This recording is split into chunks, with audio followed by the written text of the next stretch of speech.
Hello, today I'm going to go over interpreting graphs, threats to amphibians.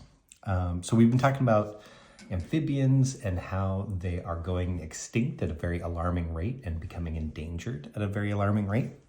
So we're going to look at this bar graph that's already been done, and we're going to see if we can figure some stuff out on it, and then read the bar graph to make a data table. So if you look at this section, it actually gives some details about this graph. And one thing that you notice is there's different colors. Well, they've grouped it together by color. So like in the green here, it talks about the green sections up here all being part of the same group, causing habitat loss and degradation. So agriculture causes that, pollution causes that, water management causes habitat loss and degradation. The green are obviously the big ones here. They also have two blue sections that are together, invasive species and native species. Again, because those are a similar category, right? And then you've got a whole bunch of different types of threats. One that's on here, geological events. What do they mean by geological events? Well, these are things like volcanoes and earthquakes.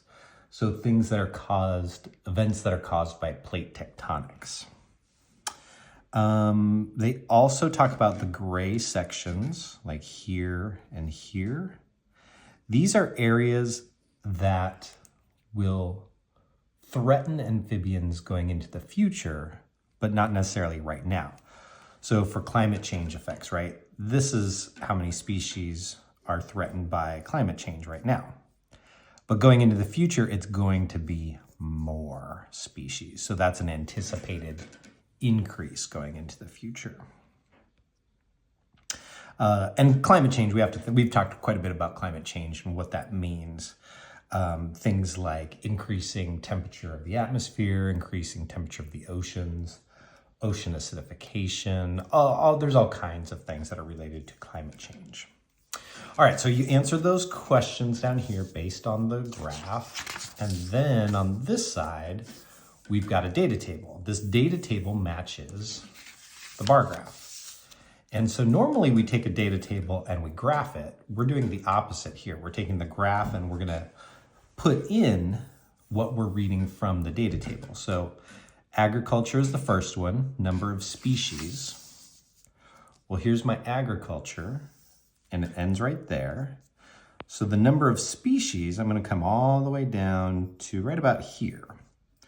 Well, 500, 1,000, 15, 2,000. It's more than 2,000, right? I'm going to say that's 2,200. Your number may be a little bit different, but it should be around that, right? So I'm going to write in 2,200 species.